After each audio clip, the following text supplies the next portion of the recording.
All right, welcome to the M podcast. However you may be listening and wherever you might be, we are your host. I'm Emily. And I'm Mauricio, and we like to talk about movies and more, hence the M and the M.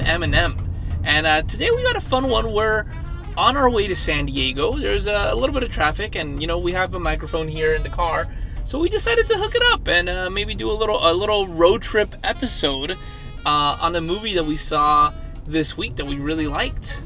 Yeah. Just really impromptu. Don't really have a plan here, so we're just gonna see where we go with it. Sometimes we just have to actually do the episodes because we released 2 or 3 and then we've been so busy. Yeah, it's been a busy year, so we kind of got behind on things with the podcast and just decided, you know what? Let's just jump back in right now as we're driving. And it is easier to do it for a movie that we really enjoyed. I think we have 2 that we really enjoyed in this past month that we'd want to cover. And I think we have a tendency of once the hype is gone to not want to cover it anymore. And I think we need to get over that. I think it's worth doing the episodes even if the window has passed. Right. Because we saw a few this year that were interesting. I know we saw The Long Walk, and I think we wanted to do an episode on The Long Walk. You ended up doing a YouTube video about it, though. I did do. Okay, so this is where we have some drama in the house. Okay, as content creators, in quotation mark, content creators, because there were a few movies that we wanted to cover on the episodes, but we couldn't get our schedules lined up. So I ended up just doing my own YouTube videos on them. But the YouTube videos you made were very interesting. So they were. Go check them out. I made a video on him by Monkey Paw Productions. I made a video on The Long Walk, which we both really liked, based on the Stephen King novel. And I made a video on the Smashing Machine. Yes.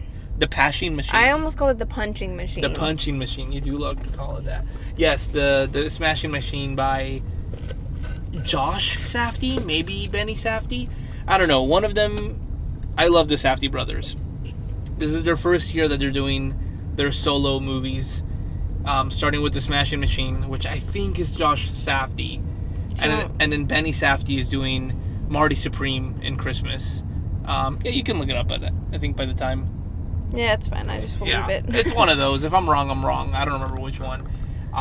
But anyways, today we're talking about none of the movies I just listed. Emily, what are we talking about today? We are talking about the movie Eternity. A24's Eternity. Yes, you might have seen the posters for it. It's the Elizabeth Olsen, Miles Teller, and Callum Turner.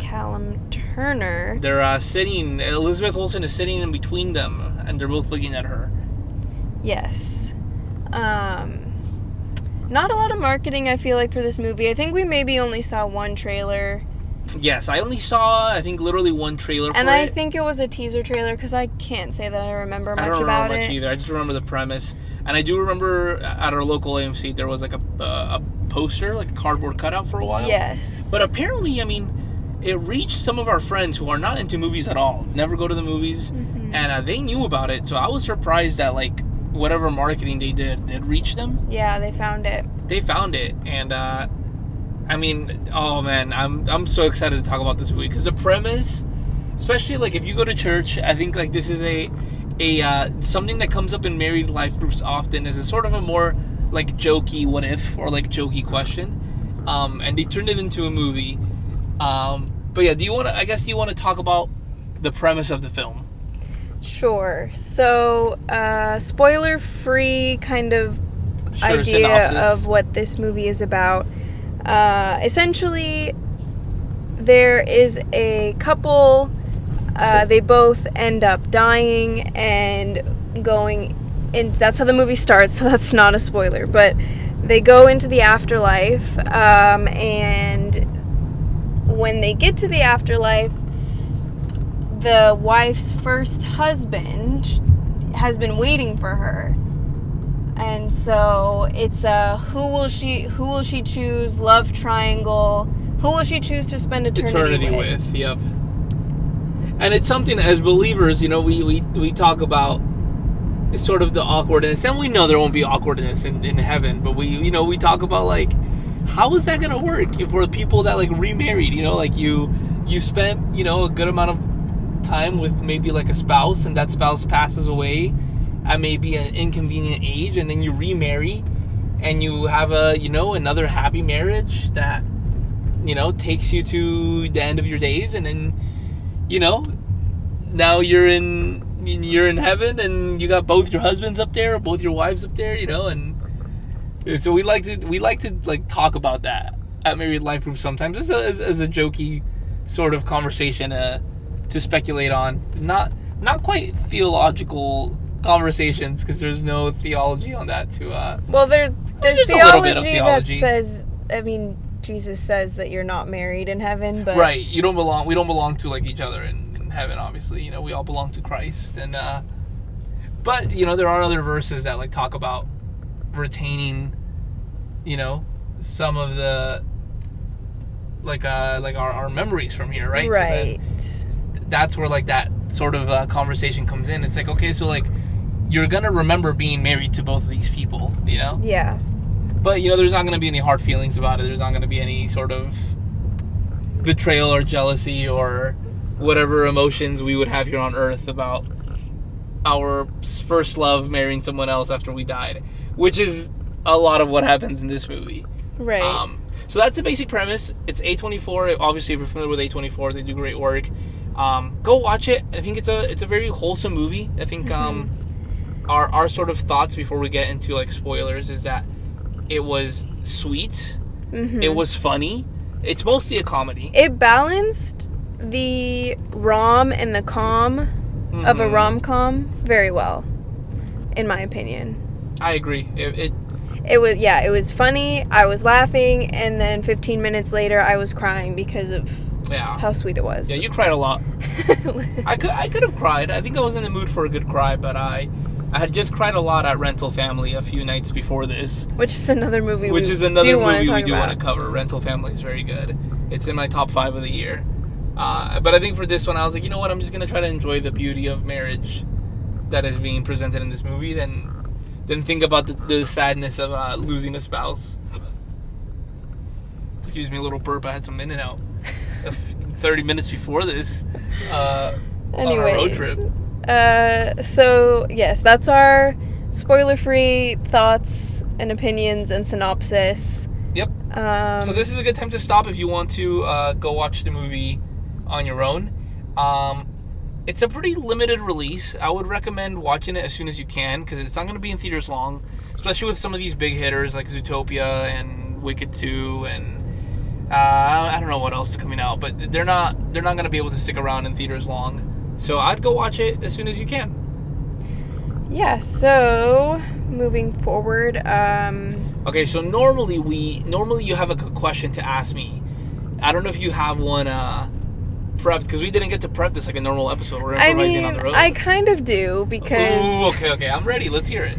All right, so one of the kind of gimmicks of this movie is that when you arrive in the afterlife, they're trying to sell you on a specific eternity to spend the rest of your life spend the rest of your eternity in. And I mean, yeah, we're both Christians, and so we know, but we know this is not how it works. But in the spirit of the game, in the confines of this movie, yeah, is there one that you saw in the movie, an afterlife that you saw in the movie that you would probably want to do, or is there one like that I can make up on my own that you would choose?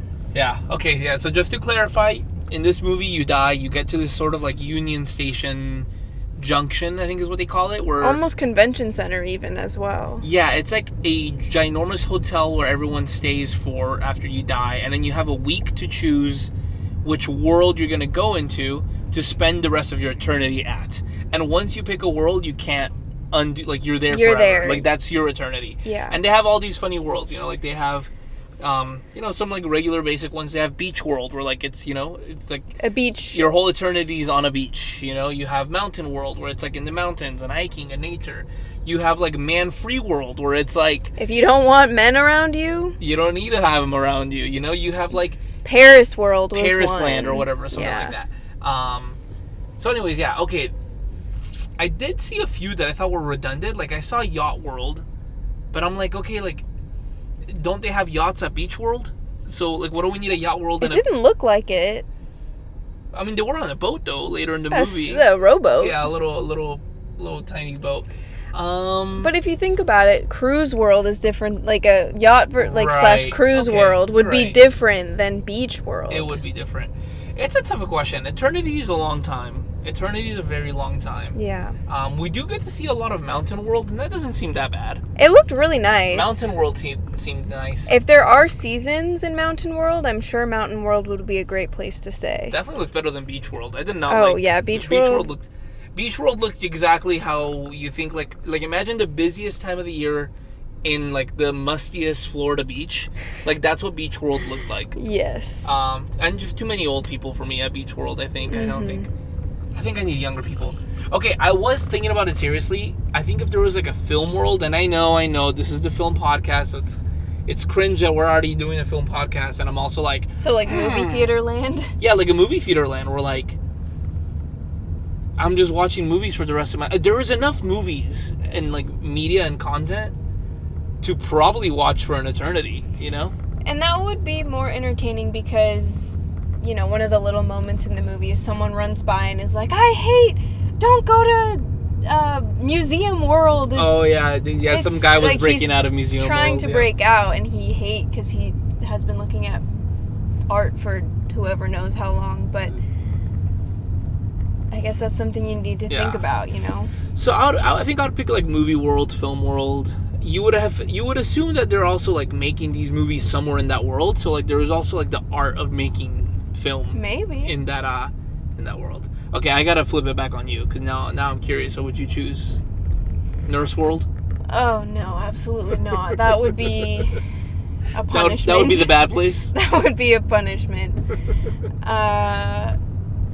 I don't want to say nursing is bad. I just do it. That's like me asking you, do you want to be in temperature mapping world forever? Yeah, no, I know. I understand the job concept. World? Yeah, do you want to do in job world? There was a capitalist world.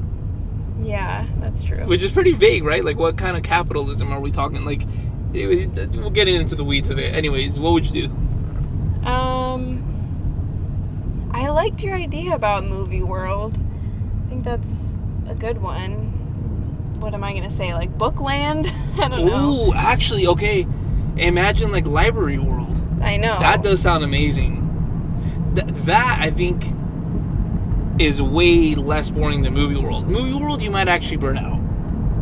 Maybe. But like when it's like Thursday and I'm on my 4th day of watching like a movie and I'm be like, I kind of want to do something else, I'd be cooked. But with a book is a little bit different. So I think you might have me beat there. I think Library World might be better.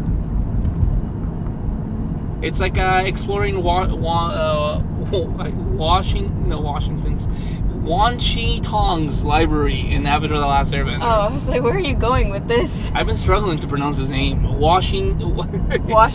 I keep wanting to say Washington. Wan Shi Tong. Washington. The hidden library? Yeah, the hidden library. Yep. Alright, so we should probably move on to like maybe some setting up of the plot, because I think people are hearing all these different worlds and they're probably so confused. Yeah, so the plot of the movie starts out, we have an old couple, senior couple, driving to a gender reveal party for one of their sons. I think it's one of their grandchildren, because they're old. You think so? Yeah. Like a baby shower for a great grandchild? Yeah. Okay. And so it's unclear either way. They're driving to a gender reveal. They reveal very subtly that the wife has cancer. Pretty late stage. Yes. Doesn't have much time left. And so at the gender reveal party, they they're like, Grandma, look, we found an old box of photos of you. Mm-hmm. And then in that photo is her first wedding photo of her first husband, who was a veteran who died in the Korean War. And the Korean War is important because it becomes a recurring bit in the movie. Right. So we get to see like a young version of her with the husband, and we see the photo is a picture of Elizabeth Olson and Callum Turner. And then you have Larry, who is the current husband, who doesn't seem like he enjoys the fact that they brought out the picture. Yeah. And then he pops a pretzel in his mouth, and he starts choking. And nobody jumps in to save him, which I was shocked by. It doesn't seem like they like Larry very much, even though he's their father. It's not like she had children with Luke, her first husband, and Larry came on as the stepdad. These are all his, like, this is their family together. I think that he's just an old man, and sometimes old men can be grumpy. Yeah, because he starts choking and everyone's going, oh, they don't even call him Grandpa. I think they call him Larry. I don't remember that. They go, much, oh, but Larry's just being Larry again. And I don't think that they realized he was choking initially. And then by the time they did, they cut to him being dead.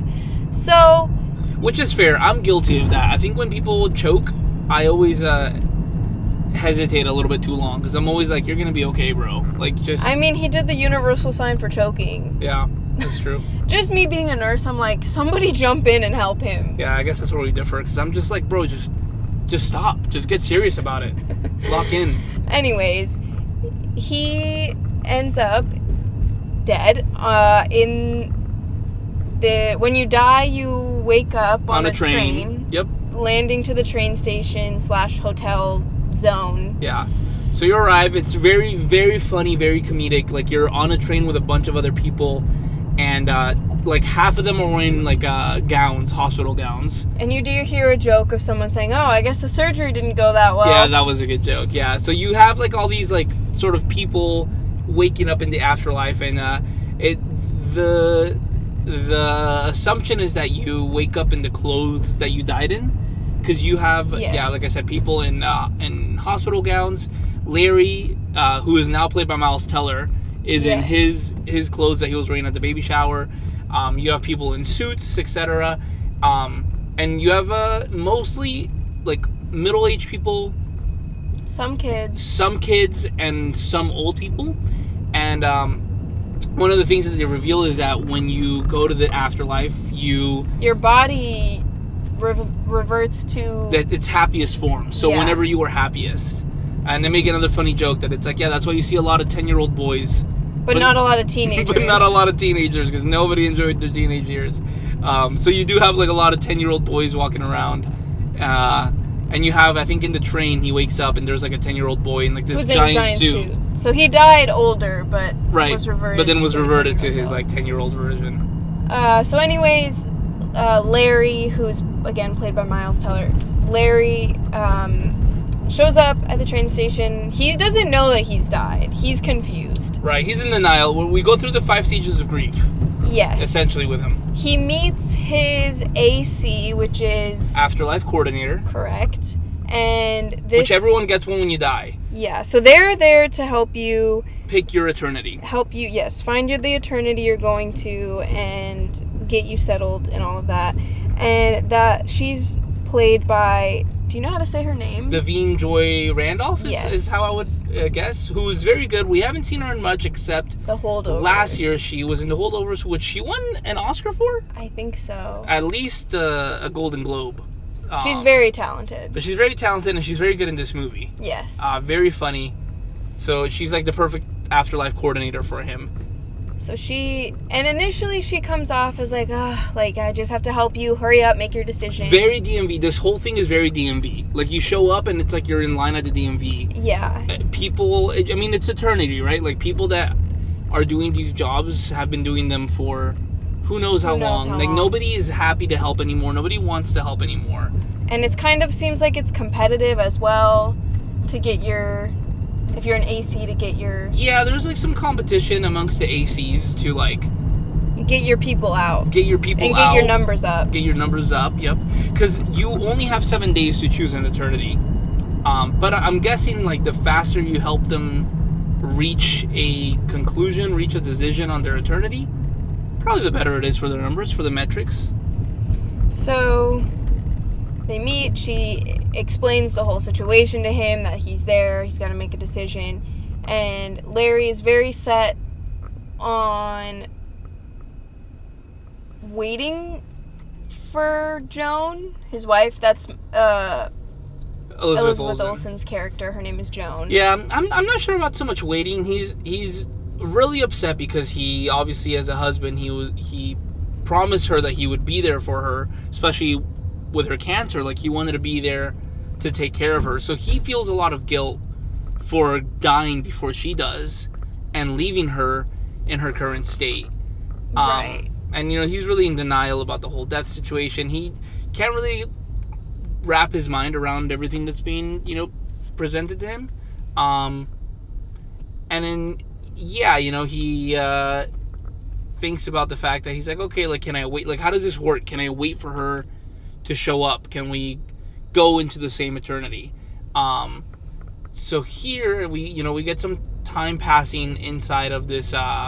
We get to see his 7 days. Yeah. At the junction, and in those 7 days, you know, he goes to like a bar to like get a drink, and he meets the bartender who we'll reveal later, but the bartender is an important character here, and he shares a conversation. He's essentially, I guess, just trying to wrap his mind around this place that he's at. Yeah. And I think we eventually get to the conclusion that he is going to go to an eternity, and he's going to wait for his wife, Joan, Joan, right? Mm-hmm. Joan to meet him there. Right. Because his 7 days are up. And the only way that you can stay extra at the junction, like if you don't want to leave the junction, you have to get a job. Yeah. So that's why everyone that works there doesn't have to leave. Right. But everyone else does. Yeah. So his 7 days get to the point where they come to an end, and he actually, I guess you're right, because he does make a decision. He's going to Beach World, and he writes a letter that we don't get to see, at least at this moment. We see that he writes a letter. He writes a letter. He tries to give it to his AC coordinator to give to Joan, but as he's leaving to go to the train that takes him to Beach World, he's on the down escalators. Yes. Like if you're at Universal Studios. They look like the Universal elevators. That steep. Yeah, very steep escalator, crowded. Yeah. But so he's going down, and as he's going down, he sees Joan on her way up in a hospital gown. Yes. Now played by Elizabeth Olsen. Yes. And it takes him a while because they're their younger versions, you know? Right. Like, he hasn't seen Joan like this probably in 30 to 40 years. Mm-hmm. So they end up passing each other, and he kind of gives her like two looks, but doesn't say anything.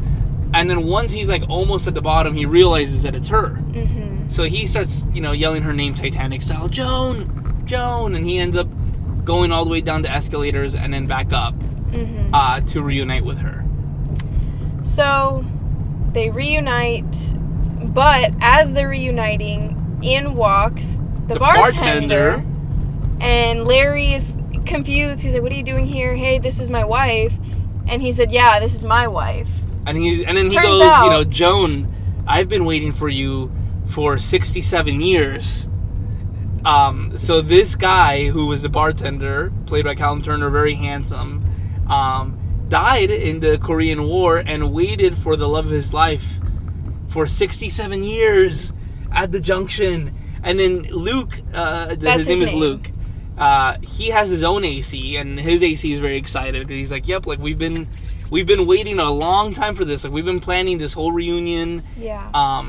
And clearly, you know, a lot of the humor in this movie comes from the fact that like Luke is the attractive one, he's the romantic one, he's the war veteran, the war hero. He is. He can do no wrong. He can do no wrong. He's a recurring joke is that he's perfect, right? Yeah. And then you have Larry, who's kind of just the husband, just kind of like your regular derpy husband that you do your entire life with. Yeah. And now Elizabeth Olsen, all of a sudden, Joan's character is in a position of like, oh my goodness, both my husbands are here. They both want to spend eternity with me. I have to make a choice. What am I going to do? And she has 1 week to And she has 1 week to make the choice. So, basically, the movie goes on. They're both able to take her on a trial run of what which eternity they would pick with her and what that would look like. And so Luke chooses Mountain World because I think that's what Joan likes. Yes. Joan likes the cold. She likes the mountains. And because Luke is the perfect guy, you know, he picks what she wants. He picks what she wants. Larry, on the other hand, picks Beach World because he likes the warmer climate. He likes the water. He likes the beach. And before they died, the opening scene, they were talking about planning their next vacation. And it was a whole conversation of going to the beach versus going to the mountains. Exactly. And because Larry's, you know, the more stubborn sort of, you know, I guess, I don't know what you would call him. He's just, you know, I don't want to call him selfish, but he's just, you know, grandpa husband. Yeah. He's like, Joan, we're going to Beach World. Yeah. So first is Luke's trial run at Mountain World. And it seems to go really smoothly, other than the fact that they show us that there's something called the Archives, a little building where you can go in and you can watch old memories. Yeah, so that this is where you get to like reflect back on your life. They have an archive. It's like a museum. It's like a walkthrough exhibit. They have an archive at every eternity, at every world. Yes. But when you're looking back, it's just like two versions of or whoever's in the scene, I guess. Yeah. It's like mini plays played by like yourself. Kind of hard to explain. But anyways, they go through that, and the last one that they see is actually Larry proposing to Joan at the dock. Where she said goodbye to him. Where she said goodbye to Luke. And so that caused some conflict as they head back out of their trial run. Yeah. And then while the trial run is going on, Larry with his AC, they're trying to find some dirt on Luke because, you know, he's too good to be true. So they end up going through his room, his quarters where he stays at, and you know they find some stuff, you know, where it's implied that Luke, although has been waiting for her, has not been faithful. Has not been faithful in eternity. He's a bartender, so you know he's been taking some numbers and making some visits to some rooms over the years. I think that's all we really need to say about that. That's all you really need to say about that. And when Luke comes back from his trial run, he actually finds walks in them in there, and finds Larry in his room. So they get into like a little scuffle, which is really funny. Like the fight is really not a fight at all. It feels like two old people fighting. Yeah, which I think is the bit that they're trying to go for. But anyways, they fight. The letter that Larry had written to Joan when he was supposed to leave the first time falls out of his pocket. And he doesn't realize after he's left the room, which will be important. Later. Yep. That'll pay off a little bit later. And so then we go to the next... We go to Larry's. Yep.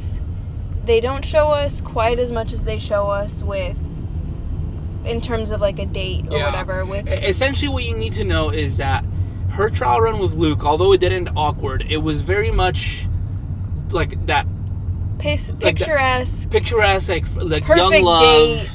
Butterflies in your stomach, like they're like a nervous energy, like you know, like they don't even want to kiss. Yes. I think Luke wants to kiss her. Yeah. But she doesn't want to kiss him because she's like, well, I'm married to Larry, you know, like she's still trying to make a decision and she wants to keep it fair. As fair as possible. But you can tell she's just like enamored by him, and she, you know, this is her first love that she missed out. A big point that they make is that like, she never got to have a life with Luke because Luke died in the war.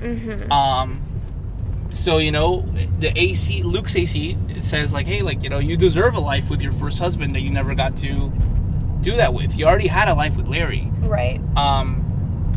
But there is sort of some awkwardness. Like, you can tell, like, they don't know each other, like, that well. Like, you know, they only know each other for the time they knew each other. And she has lived a whole life without him.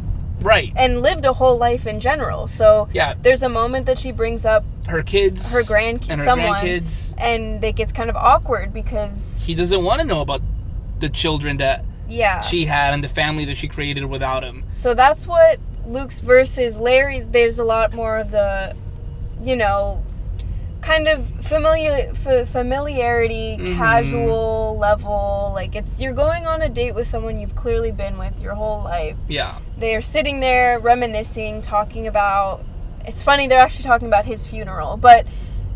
Right. Yes, because then in Larry's Eternity, the beach world is a flop. It's lame. It's not what they thought it was gonna be. But that's like the irony of like a good marriage is that like it doesn't matter where you're at, as long as you're with the person, your partner that you share your life with, it's gonna be a good time because they're just comfortable. Like, you can tell she's so comfortable. Yeah. She's like, you can tell like she's not tense. Her shields are down, and sure, she might not be like infatuated about like Larry, but she's just herself. And yeah, they're talking about life, and they're talking about his funeral, who showed up, who cried the most, who was the most distraught, you know, etc. And they're having, you know, sometimes when you're out with your significant other, you can have those little arguments of, well, like they were waiting in line to do the archives at Beach World, but Larry didn't want to do it, and so, you know, you have that little argument, and then you get over it, you move on, and you find something else to do. But that comes with the familiarity of marriage and, you know, knowing someone so well. Yeah, and you can just tell they know each other deeply. Yeah. Like, deeply. Even if it's doesn't look Instagram worthy, Instagram story worthy, or whatever the saying is, you know, like, they just know each other so well. And you had a beautiful review for your letterbox that said like that's the beauty of love, is to like be known and like know others and be known. Well, that was not for this movie, but yeah, I did. Oh my gosh, you're right. It wasn't for this movie. But I felt very similar to that movie as I did with this movie, where you see this is sometimes the mundaneness of human life, but sometimes that's the beauty of human life, is that the everyday, if you're spending it with the people that you love and care about, is also beautiful. Yes, absolutely. So anyways, those are the two. They go on their 2 trial runs, and she's so overwhelmed. I mean, it's an impossible decision. She comes back and she has no idea what to do. Luckily, one of her other friends, an old woman that lived in their neighborhood, who also died in the same week. And so there's a montage of them spending an afternoon together because she's looking for help to make a decision on who she should pick. So they spend the afternoon together, and she ends up making her decision. And that decision, what is her decision? Her decision is that she is going to choose neither of them. That she's going to choose herself. That she had a whole life she had a whole life where she was a wife and a mother, and, you know, always put the classic mother speech of, I put everyone else first, which is true. I'm not saying that's not true. I know, I love mothers, and I know you guys sacrifice a lot. Yeah. But at this point in the movie, it felt a little predictable that it was gonna go that way. Of like, okay, she's gonna, and this is where I was scared that I wasn't gonna like the movie, because I didn't want the message of the movie when you walk away to be to choose yourself. Right. Because I hate that, you know, that's just idolatry. It's just to worship your own desires and to do what you want to do and to be your own God and to, you know, achieve only your own dreams. Like, that's selfish and that's idolatrous. And that is like a very big thing that we have in our culture today, where we've come to a place in society where everyone is telling you to like chase the bag, do your dreams, do what you want to do what makes you happy. And yeah, like on the surface that seems like really noble and like reasonable to do whatever brings you happiness, but for us as Christ followers, we know that like there is a beauty in sacrifice, and there is a beauty in knowing that like we are not the most important things in our lives. It's like we have a Savior that we bow the knee to, and that we live for His design and His will. And after that, there are other people in our lives that are placed there by him that we also prioritize. Yeah, and we love and sacrifice for. And for us, that's what makes our marriage so enjoyable and so beautiful, knowing that, like, we worship, Christ first, and then we prioritize one another. Yeah. And when we're both doing that successfully, it's bliss, because every need that I have is being met by Emily, and every need that Emily has is being met by me, and we're just fully functioning. So anyways, I was scared that the movie was going to go down a path of, like, it's time to choose me.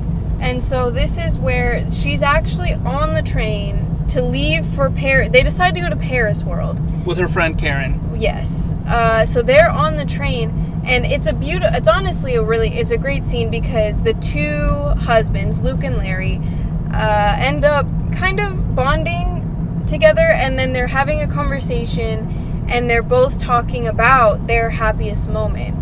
And Luke shares his, and Larry shares his, and as he's sharing his happiest moment, he's realizing something. We see him realize something as he's talking, and it's a beautiful scene. It was one that, like, him sharing his story of what his happiest moment was one of the first times I think I cried in this movie, because it was a very, like, he basically talks about being a team in his marriage with his wife. Yeah. And so that was really, anyways, I don't need to talk about why I cried. But he's realizing in that moment something. And so we see him run to the train. He tells her to come off the train, and he says, "Your hair is longer. When you had met me, you had cut your hair," which means her happy, because remember at the beginning we told you that you revert to your happiest self. And because the version of Elizabeth Olsen that we see, the version of Joan that we see in The Junction, is with her long hair, which she never had with Larry. She cut it off after Luke died and never grew it back. It gives me chills just thinking about it. I know, I'm getting chills again. But he recognizes, like, oh, like, my love, like, the happiest version of you is the one that was with Luke. Him. So be with him. So go be with him. Oh, like I'm getting chills too. And so she even says, like, but that I was so happy with you. And he's like, I know, but like, we had a beautiful life together. And I do love the scene very much, because, putting myself in the shoes, like, this is a decision that, like, a loving husband would make. Like, as sad as it is, right? Like, if we were in the same exact scenario, obviously the afterlife doesn't work this way, but let's just pretend. Let's just pretend it does. And you're the only husband I have. And I was in this scenario. Like, I love you so much that I would tell you to go do that, because that's what a cherishing husband would do. Is he would want his wife to, I would too. Like, that's what I thought in that moment. Is I was like, it would be so hard, but, like, that's the decision you make because you love that. Because you love that person so much, exactly. And he does. He tells her, like, go be with Luke. Like, and so she does. And so she does. And she goes to Mountain World with Luke. We get probably like 20 minutes, I would say, about of them together in Mountain World.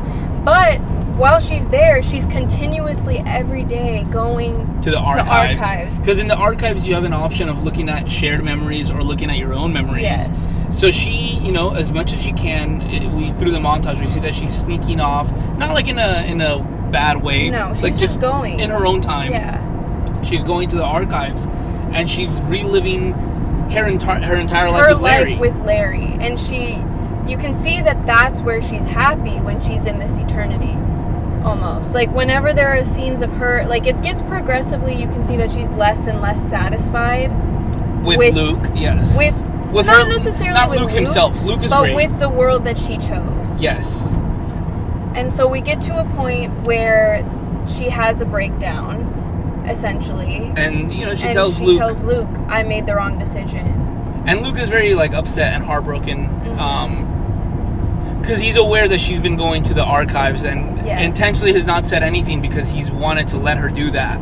And I thought this was a really beautiful scene, too. Yeah, there's some really great dialogue here where Joan's character says, like, like love is not this. Like love isn't just like the puppy love and the like what we're doing here. The first here. love that you have is not like you were my first love, but that's not the same love and she's of living a life with someone. You know, she mentions like everything is perfect here. Like there is nothing to fight through. Like we just exist in the best versions of ourselves. And you're perfect. You know, like there is nothing to fight for here. Yeah.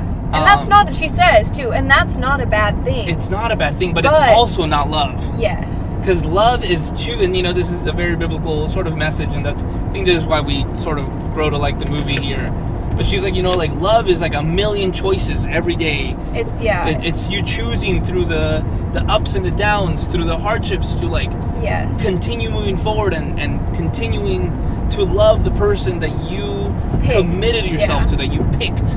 Yeah. And she's like Luke, you weren't there. Like it's not your fault that you went in the war and died, but you weren't there. Like we didn't get to test our love. Yeah. And because of that, we don't have that love. Yeah. So very beautiful, and it's like on location in the mountains, it's very in the waters. Beautiful place. It's so beautiful. Yeah. It's they did a really good job with the cinematography and just like the locations of this movie. Yes. The colors were beautiful.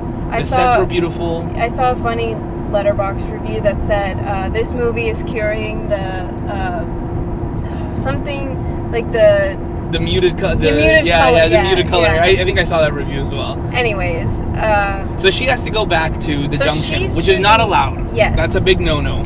You're not like that's when I had mentioned earlier there was someone that had escaped. Like that, you're not supposed to do that. And if you do that, you're considered like a fugitive, essentially. And they're trying to find you, and they put you in a place called the Void. The Void, which is essentially, they just call it like darkness, I guess. It's like the equivalent of this universe's like hell. Apparently. They throw you in the Void, and that's where you spend your eternity. But she's made that decision for love. To be with Larry. To go try and find Larry wherever he might be. Right. And so... And Luke, being also a good husband, he decides, like, you know what, like, I'm going to help you make it back. And that's, like, I think, because you had said after in the movie, I loved that they both made the right decision. They do. They both choose to cherish their wife. Regardless of what it means for them, they both choose to put their wife in, like, as a priority. Yeah. Which is how it should be. And so he actually helps her escape. Yeah. To leave. He helps her get out. And so then she escapes. She's being chased by whatever the policemen are of this universe. Yeah, very TVA, like if you ever watched the TV show. It felt very that scene specifically felt very... I mean, the whole thing kind of, you can say, looks like it feels like the TVA. It's a very creative scene where she goes through like a backdoor room in the archives. So she's going through memories as she's running away. Exactly. And it's very reminiscent if you watch Thunderbolts, the final scenes in Thunderbolts. Yeah. If you watch The Big, Bold, Beautiful Journey this year with Colin Farrell and Margot Robbie when they're walking through doors and their past memories, very similar to that. Yeah. So I was telling Emily, it's funny that it's like the third time that we've seen this bit in theaters. This did it the best, honestly, I think. I really like Big, Bold, Beautiful Journey, which I know I'm in the minority there, but this did do it very well as well. So anyways, that's how she escapes. She gets out, she runs back into the junction, and accidentally, which is good for her, but she accidentally runs into the AC, both of them, the ones that were helping Luke and Larry. And they help her. So she shows up at the bar that was there at the beginning of the movie that Larry goes to. Yep. And we see that Larry has actually chosen to stay and be the bartender. And it's sort of implied like he wasn't sure if she would ever come back, but the implication is that he actually decided to do this to wait for her in case she ever returned. Yeah. Which is important because something we didn't talk about is that letter that we spoke about that Larry dropped earlier in the film that Luke found. It was actually a letter saying like, hey honey, like I'm gonna go to Beach World. I want to set us up. Yeah, like I'm gonna set us up. I'll see you there. And that was like a big, like divisive moment because Luke waited 67 years for her to show up to the junction, and Larry couldn't even last 7 days. Yeah, that's like one thing that she got really upset about. And this is sort of like a redemption of that, of like, this time I was willing to wait even longer than Luke ever did, because I was not sure if you would ever come back. Yeah. Because he knew it was impossible or allowed. Yeah. But she did come back to have a beautiful little conversation at the bar, and they decide to sneak away into another world. Yeah.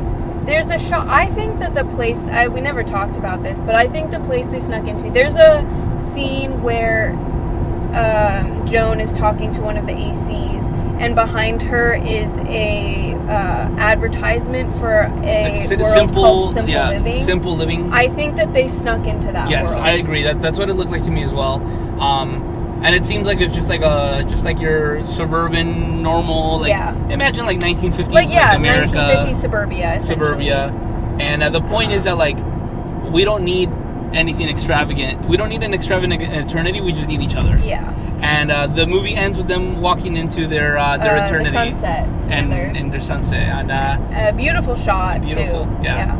And that is eternity. So now that we've spent like 45 minutes discussing the plot, actually not bad. We kind of flew through that. I'll take that. I guess, where do you want to go from here? Do you have any like specific thoughts, I guess, that you want to share? Yeah. In terms of themes or big moments? I gave this movie 3.5 stars. You gave it 4 stars on Letterboxd. I was teetering between 4.5. I think talking about it has made me reconsider my rating. I think this is worthy of 4 stars. I mean, it's acted well. Yeah. It looks beautiful. Yeah. Score is good too. It's got a good score. It's shot well, and the premise and the message are good. I think I didn't give it that extra half star because, like, I don't know, it didn't move me in the way that I was expecting to be moved. Unlike you, who you were moved. I was very moved. But I also had like a full coffee before going into the movie, so I did have to like disimmerse myself to run to the bathroom. Maybe that played a part into it. But I think, talking about this now, I mean, it's definitely, I think, maybe a 4-star movie for me. And I think I also personalized it a little bit, in the sense that I guess I thought about our marriage a lot throughout the movie. Yeah. And so there's that. But anyways. Yeah, so that's Eternity. I mean, I really liked it. Like I said, go watch it in theaters. I know we just spoiled the whole movie for you, but yeah, some people don't like to... We didn't actually... I feel like we skipped through things. I mean, we did fly through it. There is so much more to watch. So it's definitely worth to watch. And yeah, this movie came out the 26th, which is, I think, Wednesday. So it's a Thanksgiving release. Yeah, so it came out... Yeah, I guess we can kind of talk about... We don't have much to We don't say. have data yet because it hasn't passed the weekend mark. Right. I don't think it'll make much, simply because I think Wicked 2 is still going to be... Wicked 2 and Zootopia are out this week. Yeah. And not that I think that Zootopia has the same level of competition for this movie that Wicked would, but I do think that if there are people that need to choose between that and this, they'll probably choose that if they're a family. Yeah, so, Smashing Machine was the last A24 release. It didn't do very well, and that was with a ton of marketing and also during a slow time in the year, and it still flopped. I think I'd be shocked if this made more than 10 million opening weekend. I will say, for what I saw at this point, it's at 1.45. After like 2 days, essentially. Yeah. Yeah. So, Rental Family, that came out last week, which was very good, made 3 million. Opening weekend. I was kind of expecting this to be along the same lines. Maybe I was expecting it closer to 5 million. But it's a shame. It's funny. Someone asked me recently, like, because I was pretty upset about how well Wicked did at theaters, and someone was asking me, like, hey, like, don't you love the movies? Isn't it like good that Wicked did so well opening weekend? And I was like, no, like, it's not, because when you have movies like Wicked that are, I personally, I don't like the way Wicked is shot. I think it like lacks creative direction in terms of like visual, in terms of just the visual of it. I don't know. It feels so corporate for me at this point. And then you have movies like Rental Family and movies like Eternity that are made with so much like just so many good things to say and so much passion and love. And it's like these movies get drowned by these other movies that are, corporate cash grabs, for lack of a better word. And then you have studios not wanting to make movies like Eternity or Rental Family anymore because they just don't make money. They flop. But they're some of the best movies of the year. Exactly. Like, both of these are in, the top 15 of the year for me, probably. And Wicked, if I ever get around to it, probably be like top 30 for me. It's going to be fine. It's just, box office slop. But we also have a different niche than a lot of other people. And so for a lot of people, Wicked is going to be... This is not a Wicked review. It's fine. Yeah. Anyways, so that's kind of in terms of budget and box office, what we know at this point. So our buyer beware section. That's right. Yes. The 4 types of enjoyers. Yep. What would you say this movie is for? I would say if you're a married Christian couple, I think this is so worth a date night. I think this is a movie that makes you reflect on your own marriage. It makes you cherish your spouse, and it makes you put yourself in the shoes of these people and be like, what would I do for the person that I have dedicated my life to? I think it's worth watching in theaters. I think step out of your comfort zone, go on a date night, go watch this movie instead of Wicked or Zootopia 2. And I think it's honestly a really, just in general, good movie. I think it's funny. I think it's emotional.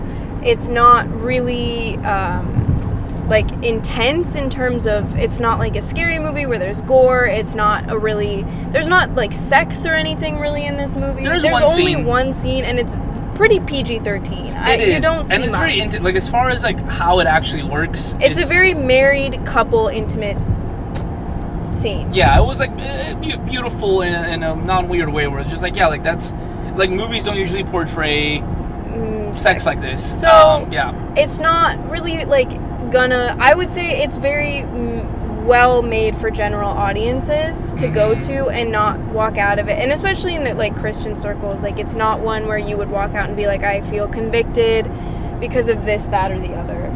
Yep. So I'd go watch it in the theaters. So you'd say it's for to go watch it as soon as possible. Get your tickets now. Especially since it won't be there much longer. I'd say go get your tickets now. Cool. We kind of already talked about our personal reviews. You gave it 3.5. Gave it 3.5. I gave it 4. I think my review was if I showed up as a 10-year-old boy, I would for sure be going to Bionicle World. That was a time in my life that I loved Bionicles.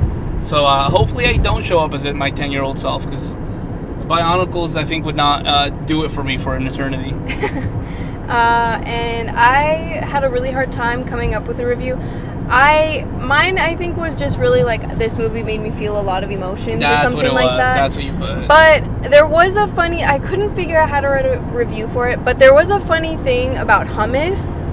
Yeah, there was a hummus joke. And I wanted to figure out how to make a hummus joke, but I couldn't, so I just let it go. This is your nod to hummus right now. Yeah. I cannot believe they have hummus in the afterlife. They essentially. do. Yeah, they do. All right, I think it's probably time to wrap it up. What are you looking forward to end the year? I do think that we should go see Wicked. Yeah, we definitely will. In terms of what's coming out, I can't, off the top of my head, think of anything specifically. Yeah.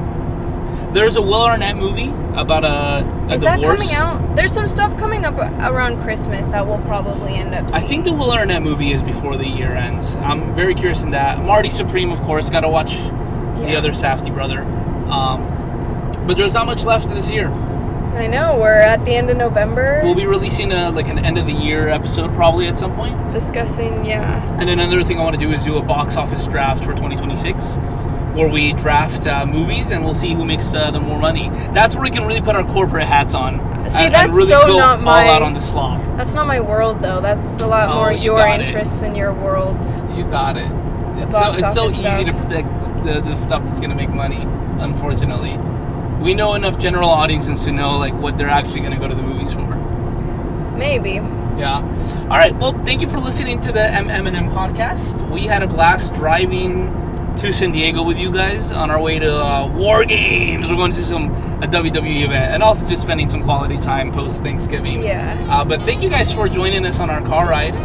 We hope that you guys have a good rest of your weeks. Hope days. Thanksgiving was. We just had Thanksgiving, so I hope your Thanksgiving was restful and family and full of food. Enjoy your leftovers. Yeah. And we'll see you guys in the next episode. Make sure you guys like and subscribe if you're listening on YouTube. Make sure you follow the podcast on Spotify. And I believe we might have an Instagram page as well. I don't remember.